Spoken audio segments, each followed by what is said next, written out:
La la la la la la. Oh my god. Why do we think the same thing? These two are very weird. Wow.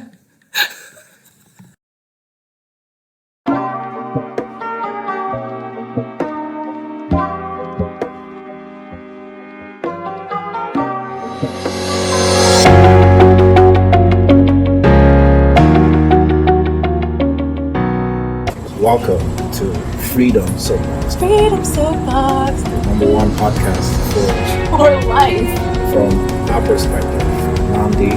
They call me Ashley. It's our take on ally, finance, entrepreneurship, real estate. Psychology, philosophy, our struggles, what's going on in society today, global warming, and of course, what's up with Chuck. Freedom Soapbox, #1 podcast for life. Freedom Soapbox. Emancipate yourself from mental slavery.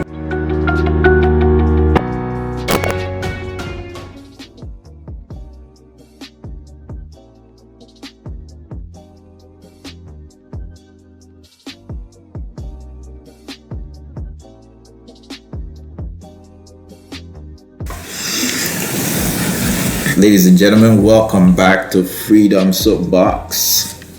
Freedom Soapbox. Today we have a special guest with us. Hi, my name is Summer Hussein. Summer Hussein, and she is gonna be with us today. We were wondering what to talk about, Yeah, and it was I couldn't even figure out where we were gonna take the podcast to today. Summer, you were wondering what we were gonna talk about. I mean, It's one of those things. Still like, don't know. I don't know. So, Mind empty. the great thing is that I found this game. It's a card game that I purchased probably like 4 years ago. It's called Big Talk, and I came across it on Instagram. One of those ads on Instagram. It's one of those card games that it has questions, and it's all about making conversations meaningful. So I found it. It's great, and each one of these cards has some really interesting questions on it, and we're gonna go over each one of them. Each one of them. Each one. We'll probably a As few. Pretty big Okay, stack. we'll do a few. It's quite a big stack. All right. That will take days. All right. So, are you guys ready? We're ready. Yeah. You ready to spill the beans? Spill the tea. Spill the tea. All right, let's get. We actually have tea in front of us. Yeah, we so. have to. What kind of tea is this? This is called Cold and Flu by Empathy Organics. You had to really prepare your voice for that. This is Wait a minute. This is Empathy this Organics. our ad? This is my radio voice. Oh. Click the link in the description. No, seriously. Buy click our the link. tea. It's No- Empathy Organics. No joke. Tea by Empathy Organics. How do you like it, Summer? no joke. What do you think about it? Organics. This is the third tea that I have tried from Empathy Organics. The first two I don't remember the name. Oh, moringa tea, and the second one has lavender in it. That one is pretty good. What does this have? It's got that minty. It's got a minty taste to it. Right? Yeah. What else is in it? I think it's like eucalyptus. I taste cinnamon. Do you taste cinnamon? We all taste something different. Or am I tripping here? I don't. You said eucalyptus. Wow. But it's pretty good tea. It's nice. Nice fresh aroma. Yeah. Tastes good. So really good. check us out, empathyorganics.com. I feel like I'm cleansing my congestionness. Yeah. I mean, that's what you need My for a throat. podcast. Perfect. It's a nice- this is perfect tea. A for nice, podcast. good radio voice. All right, let's dive right in. First question. How do you guys want to do this? Clockwise, counterclockwise, one after the We'll other? start. Or Well, Let's you start have with the cards, so we'll start with randomly. you. And then you I'm pick, asking the I question. think you pick one question. Okay. Oh, okay. Like you pick a question and then you ask it, and then let's say Summer will answer, give her answer, and then I'll give my answer, and then you can give. No, you don't give your answer. Then I pick a question, and then you go, and then you go. You're right. But wouldn't you want everyone to answer the question? Should everyone answer the I question? think or everyone should answer the question. Okay. Well, the same question? Yeah. Should everyone just answer? Yeah. So you pick a question, Okay, everyone okay. has their turn to answer it, and then I'll pick a question, Okay. everyone gets their turn to answer, and then Summer will pick a question, we all get a chance to answer, and then Because I was there we gonna go. do it like cards and stack. That's what place I'm a stack thinking. here and Like, everyone places you don't have to pick one, just you take one and then you read and then it. you read it and answer Yeah. it. Yeah, make them all. I think sort them out, like shuffle them, so that they're all random, and then you choose that one. You choose the first one. Yes. Yeah, you're right. I know I am. Your idea is to shuffle it Shuffle, however you gotta do and it. then what? Pick something. Just pick one. Pick one. All right. First question. I'm gonna go first. What makes you you? Interesting. All right. There are two things that stand out with me Okay. that I think that gets me through doors. Right. Is one. I hear that I'm nice. I don't know how much true it is, but that's one. And then the second thing that makes me me is whenever I latch onto something, if I'm interested in something, I think I immediately go for it. I don't debate over it. I don't think it through, because to me, the more I think over it, the more I have reasons not to do it. So I immediately do it, and I don't care what the outcome is as much as I care about the experience of it. I used to try it. Yeah. Yeah. And I think that's a serial entrepreneur in you. Yeah. That makes me me. I see that. I think so. So who's up next? Okay, I'll do it. What makes me me? There's a quality that I had that I've noticed because I've been watching a lot of our old home movies. There's a quality to me that seems very unique to me and my personality, which I didn't really. I'm quirky. I'm weird. I'm quirky. Quirky and weird.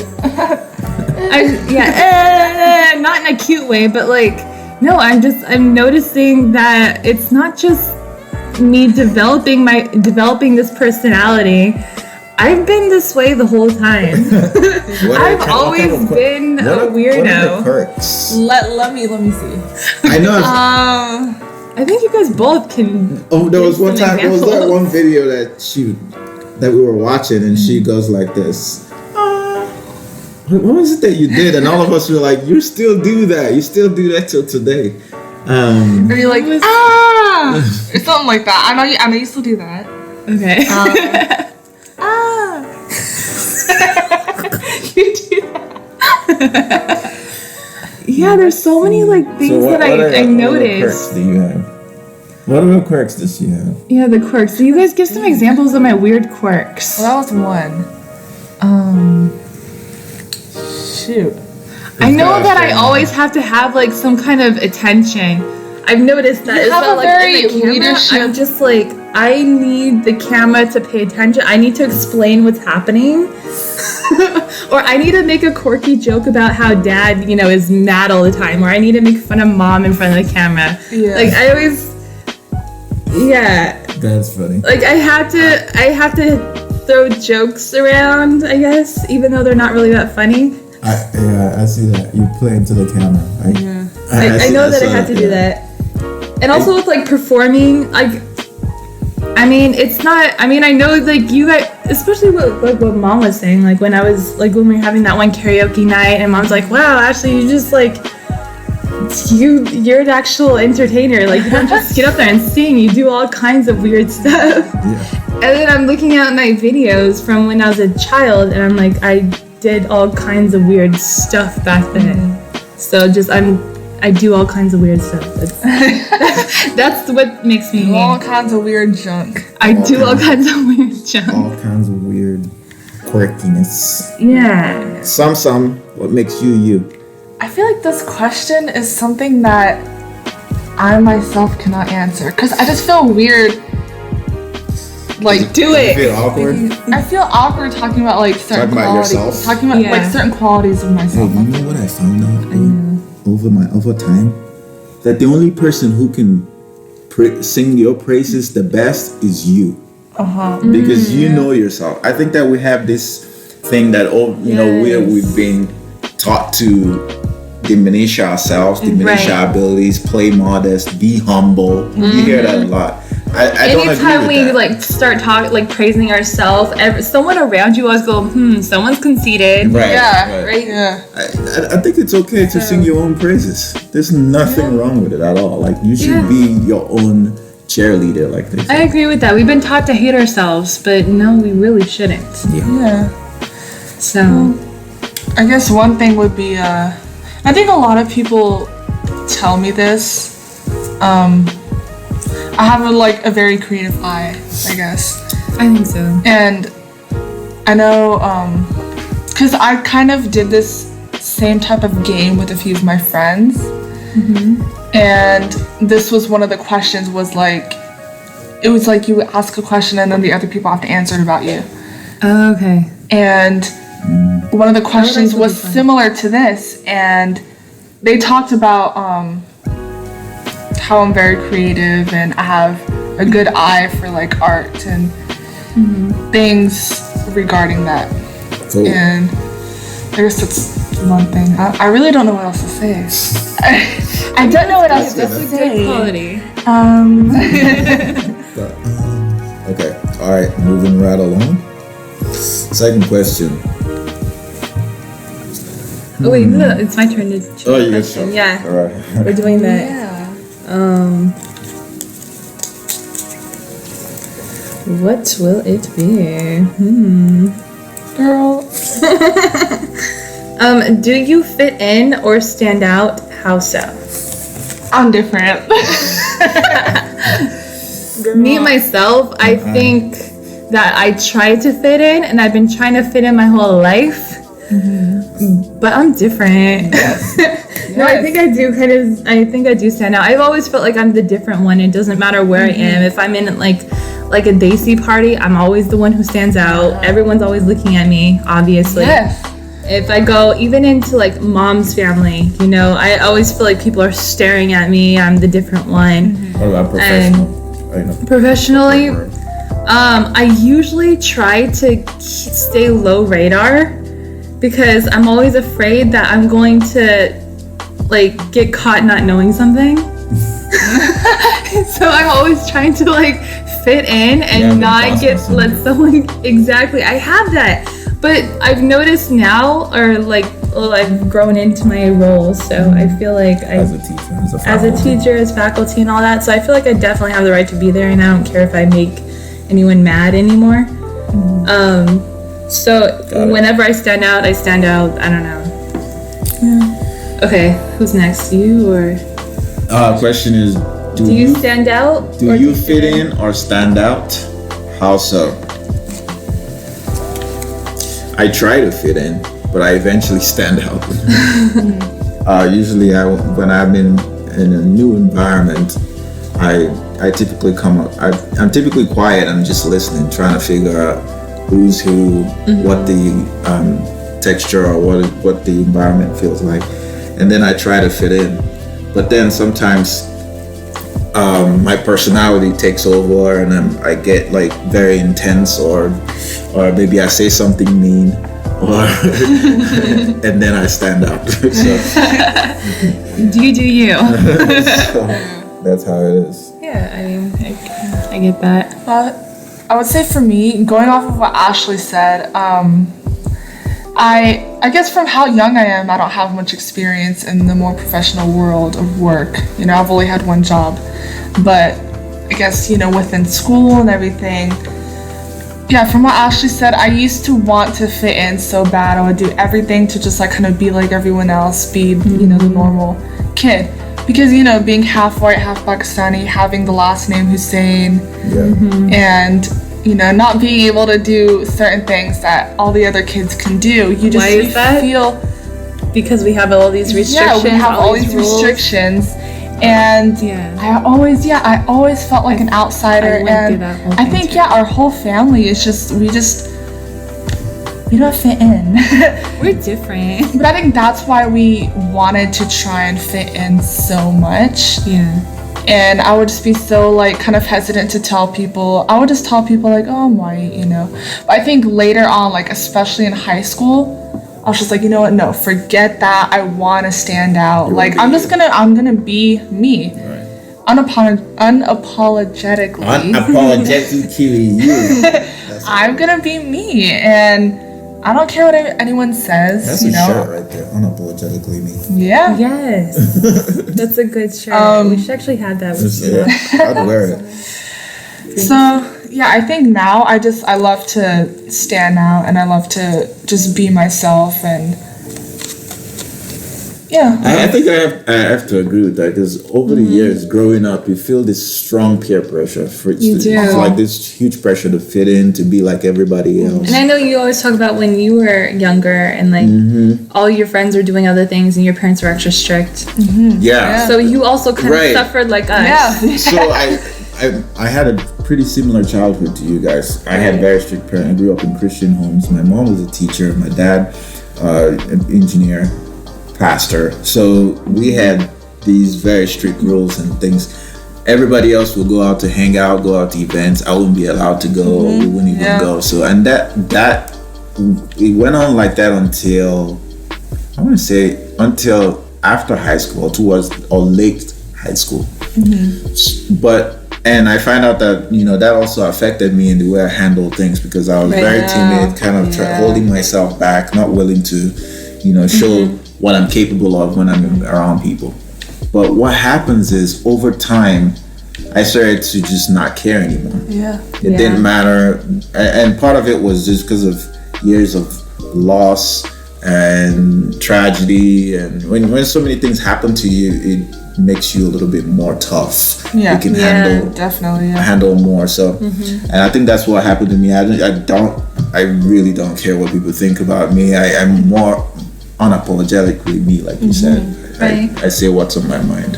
Yeah. Yeah, I kind of went through a similar thing like in high school or throughout school, like exactly what Summer said.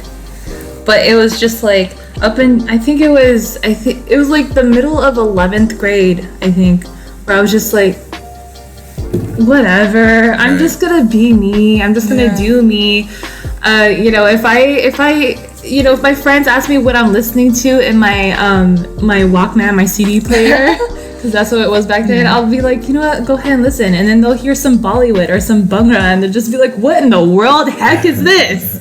Or just things like that. Or like senior year, I just went all out and I was like, you know what, if Auntie, Samina wants to come back from Pakistan and bring me some kurtas, I'm gonna wear them to school. I don't care. I started wearing stuff like that to school, and I started just to be me and relax. And I also quit wearing makeup in like senior year. I was just like, I'm just gonna be Honestly, literally natural. I mean, I kind of stopped. I let my hair just be itself. Yeah. Because I used to always try to straighten my hair and freak out if it wasn't smooth. And now it's just at the end I was just like, I'm just gonna leave it alone. Yep. Just let it kind of be that weird, messy, wavy, crappy thing that it is. It's fine. Yeah. Whenever. So I just started to just and it's true, we just gotta cares? find a way to change our school system to not prescribe to kids what they should be, but allow them to be themselves, encourage them to maximize themselves and their capabilities. Yes. When you study in a situation the way we all grew up in this one size fits all type of education system, that's what happens. It beats out the curiosity from you.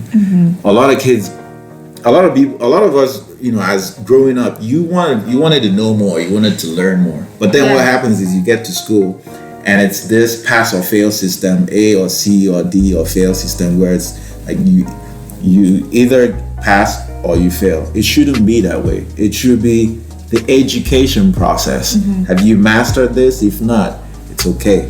You can go back and keep doing more it. time on Take it. more time until you figure it out. If that's what you care about, and if you don't care about it, you shouldn't be forced to do it. Yeah, you shouldn't take classes that you don't need. But that's a whole different subject. We can go into that. Yeah, the education totally system. different. That's a whole nother podcast. All right, so. All right, go ahead and choose the next question. Make it a goodie. What's your earliest memory of achievement? Ooh. Interesting. Ooh, I think I know actually. You want to go first? Unless you have one. It will go fast if you remember this. Yeah, I do actually remember this because, okay, the first achievement or like success thing that I remember, because I actually started going to masjid school or Islamic school before I started like regular school. So I was learning like how to read Arabic and trying to memorize parts of the Quran and stuff like that at a really early age before I learned how to read English letters. And it would be like every year at the masjid in San Bernardino, we would have this like kind of like an award ceremony / recital sort of thing where all the students would have their chance to kind of show all the parents everything, you know, what they memorized that year, like what they did. So it would be like my teacher would give me an assignment and be like, you're going to memorize this surah and then you're going to recite it in front of everyone in the masjid. You know, on that special day. And then if I do well, then I get like, you know, we always had like a big like thing, like a gift box where it was like you got cookies and you got basically the toys or the prizes they gave us were school supplies. But still, so we got cookies and school supplies as our reward whenever we did well. But anyway, my first time doing that, I remember I did the first kalma, and I think I was 4 when I went up. So I had to go up in front of everyone. I was this little bitty thing, and then the Mulana Sab, he was like, all right, do your thing. Just kidding. No, he was like, you know, say your thing, and he was just like, make sure you start with Bismillah. And then I was like, okay, Bismillah Rahman Rahim. So you La ilaha were able to speak in public and read that? Yeah. So, I mean, I know I was kind of scared, but like, actually I wasn't really scared because I was like 4. Oh, okay. The thing is, all the aunties kind of like act like you're so cute when you go up there. Yeah. No one's judging you. You don't feel judged. You feel like you're cute. Yeah. Way into it. So I did that, and then everyone was so happy. All the aunties in the room, like there's like it's like a whole gigantic room full of aunties. Like when I step down from the mic, and they're just like, oh, shabash beta, shabash, shabash, and I'm just like, oh, I did it. And it's just like 2 lines that I memorized. Yeah. But you know. So it was like that. It was a big deal to me, and I felt really accomplished, and I got my cookies, and Dad was proud. That's what matters, actually. Because if I said it wrong, I would have got so much trouble. So, you know, I did it. I was the best. Cool. All right. Some. What is your earliest achievement that you can remember? I would say me reading one of my first young authors books in front of everyone, where I coughed into the mic.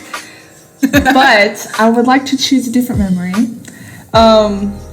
It was when it was 4th grade, and we did a character counts play in the class, and it was only our class too. Yeah. We did a character counts play, and I auditioned for one of the biggest parts, which was Cinderella, and I got it. I remember. And yeah, so I played Cinderella in the play, and I sang a song too in front of people. And I liked, that was nice. It was my good. first acting debut. That was actually your first. Remember you did Billy Goat's Gruff? No, that was the second year. Oh, the second The year. first year, that was the 5th grade. Okay. The first year I played Cinderella. It was because the second year I wanted to fit in and be like, oh, big parts in plays are lame. I just want to be in a small part, which was dumb. I don't know why I did that. Oh, really? So you did it Yeah. on purpose just to fit in? Yeah, exactly. So that goes off of that other question. Yeah, I did that just to fit in. Honestly, I But girl, no. If I could have gone in the back, I would have auditioned for the biggest part. I would have been like, that is me. Yes. Anyways. Awesome. My first, the early achievement I can remember now is teaching myself to drive. I did. When we had 2 cars. My dad would leave for work, but before he leaves, I'd steal the key to the other car and hide it. So, and because he locks his room before he leaves, so we already had the key to the car, and I'd take the car out and I'd teach myself to drive, and that's how I learned. So how did that work? So you're like, maybe your dad was like eating breakfast or something, and then you were like, while he's distracted, I'm gonna run into the bedroom and take his keys. Yes, and take the key to the other car. Because I know once he finishes, he's gonna lock his bedroom door, and then I won't be able to take the keys. Right. So you just. So I'll get the key out and I'll keep it in my room. Then when he leaves, You were so sneaky. I'm pretty sure he had a feeling something was going on, but he just didn't say anything. That's how I taught myself to drive. Did he ever wonder, like, It had to be like the 13 tank or is 14. empty? It never came up. But one day when he finally figured out that I could drive, then I started running all the errands in the house. Joke's on you. That's what happens, Yeah. So, all right, moving right along. This question, what do you guys think about this question so far? I like this. I like this. They're good conversations. This is good. Okay. Very well then. We will keep on. I think it's cool we get to share something about ourselves. Keep on moving then. Listen to each other. This sounds all too familiar. What have you started but never finished, and why? Me? Yeah. All right, what should I start? Let's dissertation. Oh, good lord. This one. Yeah, this is where my anxiety comes from. Just so you all know. Just like unfinished things. So many unfinished things. Well, gosh, that's just. Okay, just. Your dissertation. Okay, moving on. Yeah, there's that one. All right. I've been working on the dissertation. I've been working on other businesses. What else have I been working on that I have not finished? I feel like I'm the queen of not finishing things, but I also feel like that's not me either. So, I'm sorry. Next. All right. Well, I feel like I don't start things that are significant enough to take to like. Okay, how am I gonna start this? Maybe explain why you don't have anything to answer it with. Like why you don't finish. I guess why do you not finish things? I think I've pretty much finished. You Actually, no. started something significant. The Michael Jackson website, e-commerce website you were. Oh no, I didn't. No, I didn't start that. Oh no, that was just a website for like. Oh yeah, like the T-shirts and t-shirts, stuff, the nostalgia t-shirts. Memorabilia, Michael Jackson memorabilia t-shirts. Yeah, but that wasn't getting any sales, so. Oh, So you just left it on. Yeah, so I guess that. but you still didn't finish it because just not getting sales is not where you stop. You run ads, you do social media engagement. There's all these extra things that you have to do. I think, or even go on their forums and engage them. But the t-shirt business is hard. Yeah. What is one thing I've started but never finished? I feel like you can have the same answer as me. Yeah, there's just a lot actually. Well, I started my master's degree and I didn't finish it. And why didn't I finish it? Because I thought the school system is a big sham, criminals. It's true. There we go again. They put you in debt. And first of all, my undergrad, I'm still paying my debt on that, and then I have to get more debt just to get master's degree, and then I calculate the ROI or the return on my investment, and it's not worth it. Okay, if as a bachelor's degree RN, I'm making a certain amount of money. If I worked one day extra, or in overtime, I make what an MP does or someone with a master's degree does. So it just didn't make any sense to take out $20,000 to go get a master's degree, and it's pretty similar. It's so I didn't finish it.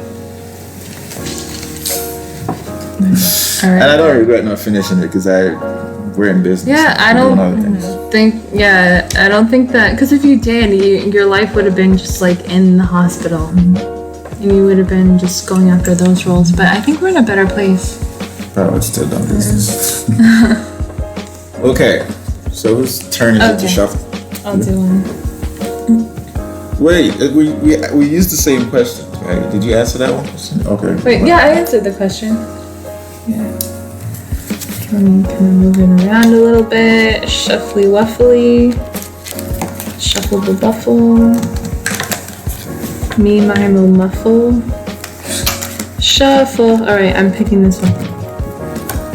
It says, oh my god, this is the exact same one that I asked last time. Are we putting them back?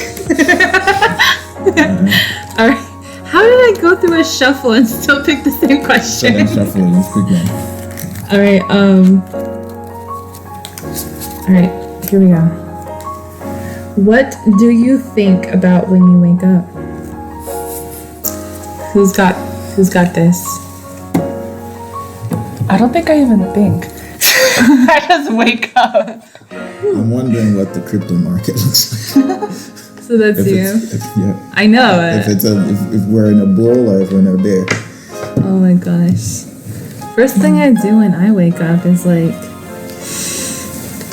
first thing I do is I check the time, and then I'm immediately calculating and I assess how I feel, and I'm just okay, if I'm not too awake, do I really want to sleep an hour? Do I have a time? I just try to calculate, is it worth going back to sleep, or should I just stay awake? And then if I feel like I want to stay awake, then I'm okay, what do I do now? So then I start checking emails, and then I look at the list that I wrote the night before to see what I got to do that day. And then I wait for you to wake up. And then, or if you're already awake, then you're awake, and then we just get through our routine. That's all it is. Checking the time is my first step. What about you, Sam? I think, I just wake up and I wake up and I stare at the ceiling for 3 minutes. And I think during that time I'm just thinking about actually I don't really think I just think about my day, I guess, okay, do I have work today? Yes, I do. What else should I be doing today? Because obviously lately, during quarantine, there's nothing.